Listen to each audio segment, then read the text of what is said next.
Hey, I'm Raymond. And I'm Delian. And we're with Roadmasters.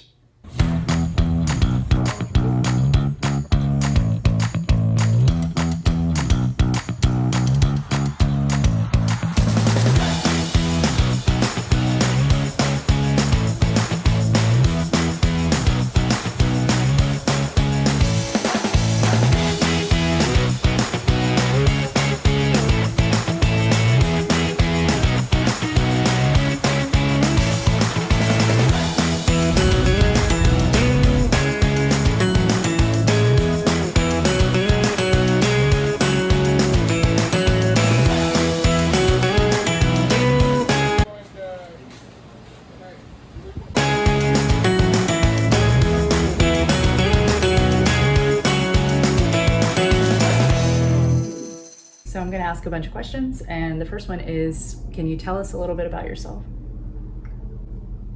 Like my full background? I think start with some of your story, for sure. So I'm a lawyer.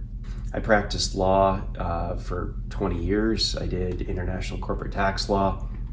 I worked in worldwide firms, 2 of them, and then worked for a Fortune 500 company. And at one point along the way, I decided that was no longer what I was going to do. Literally walked out the door on my career one day, and then I had to figure out what I was going to do after that. When was that exactly? It was 2016, and while figuring out what I was going to do, my heart clearly was not in getting another international tax job. Sure. And so I started talking about, I was collecting classic cars. So you were collecting classic cars. How did that start? I always loved them. I always loved them. My dad loved them. Yeah. I loved them so much that when I was a boy, before I was capable of doing anything on a car, my buddy Frank and I used to push my dad's 51 Ford out of the garage, which was usually buried in stuff, just waiting for something to be done with it. We would unearth it and we would push it out into the driveway to wash it in preparation for doing work on it, which never happened. It got pushed back in the garage. But I always loved them, and it's probably because of my dad.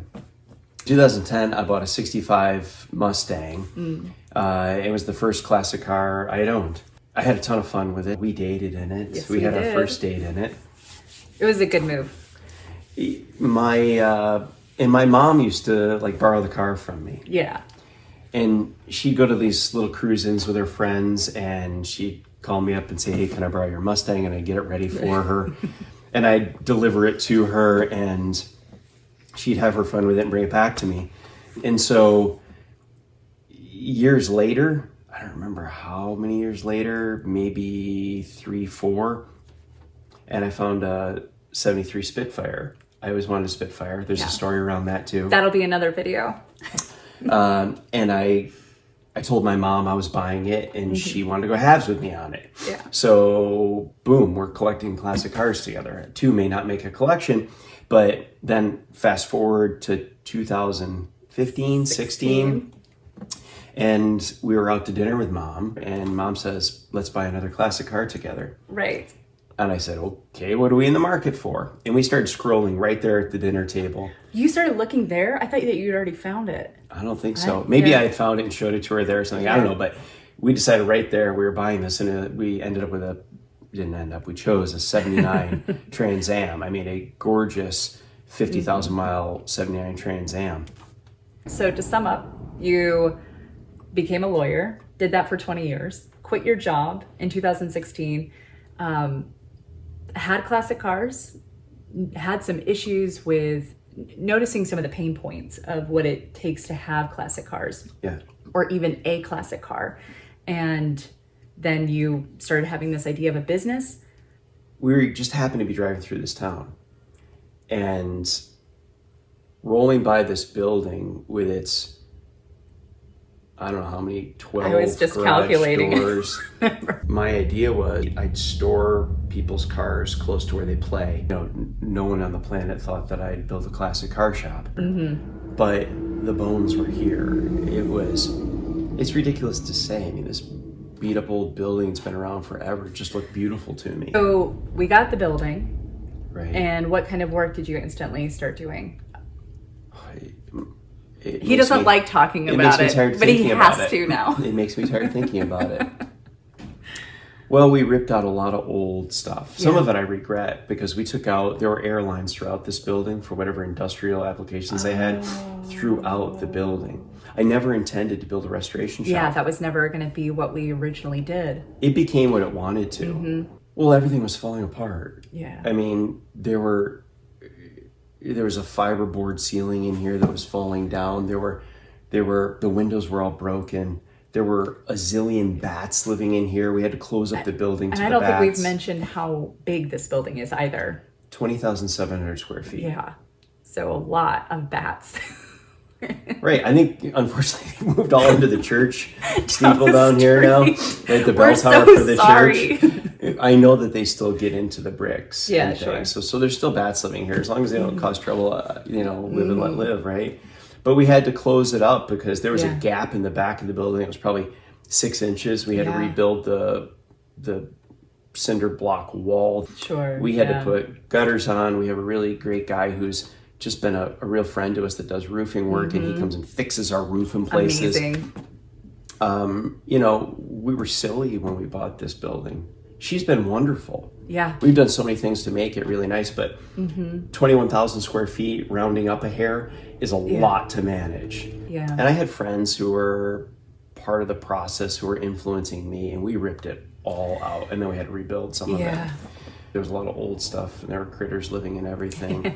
Electric needed to be ripped out because it was old and non-conforming, in some places chewed. Yep.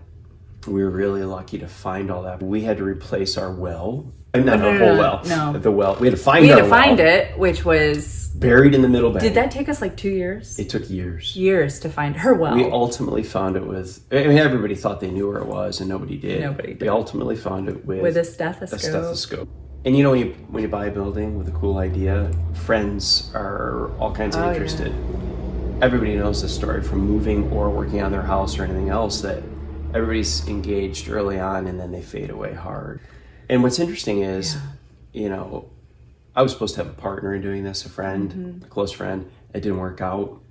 Yeah. And so I was complaining about that one day, and my mother said she'd like to be my partner. Yeah, Adele. Mom became a partner in it and got really engaged in it. She loves classic cars. And then, of course, you helped. It became a family thing. Yeah. Right? So we put up metal ceiling throughout. I don't like thinking about that, but it's beautiful we now. Learned a lot. We learned a lot. I mean, first we had to do, as I said, electric and insulation, and then ceiling. Then we painted the walls, and it needed a ton of cleaning, and we had to figure out what we were going to leave and what we were going to keep. I originally said that I wanted to have a clubhouse. I wanted to have a small bar and restaurant, and it's all built. We built a bar. Yep. It's got a massive walk-in cooler and a Viking stove, and a very cool lounge. Yeah, it's got, I bought furniture. It's all gone long. I've had the furniture before we had the building. We've got all the makings, then memorabilia everywhere. We've built it. I got lucky because one day I was working here, and George Lawson, he stopped in and he asked me what I was doing, as many people did as they saw something happening to this building. Right. And it was empty still.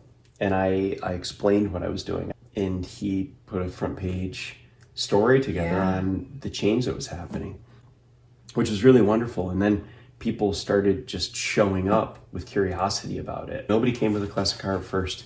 I had tons of visitors that were interested in what we were doing first. Got it. And then, and I'll tell you where the real genesis of the business started. Our wonderful insurance guys at EC Cooper invited me to speak at Rotary. And so I went to Rotary and gave a presentation on what we're doing. But things did not happen for us until I met Peter Hansberger.